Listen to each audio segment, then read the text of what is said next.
ఇప్పుడు కేవలం 7,999 up to 10 kgs వరకు బరువు తగ్గి అధిక బరువు నుంచి వచ్చే ప్రధాన సమస్యలను దూరం చేసుకోండి. హరీష్ రావుకు మరోసారి సవాల్ చేశారు సీఎం రేవంత్ రెడ్డి. ఆగస్టు 15లోగా రైతులకు 2 లక్షల రుణమాఫీ చేస్తా, రాజీనామా రాసిపెట్టుకో అంటూ ఛాలెంజ్ చేశారు.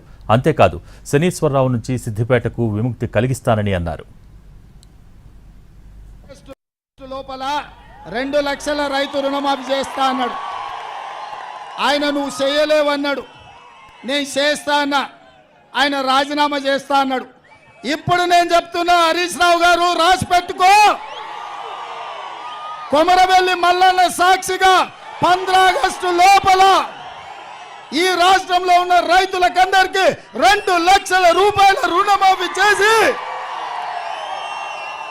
ఈ తెలంగాణ రైతాంగాన్ని ఆదుకునే బాధ్యత నాది. ఈ సిద్దిపేటకు పట్టిన శని, ఈ శనీశ్వరరావును పాతాళానికి తొక్కే బాధ్యత నాది.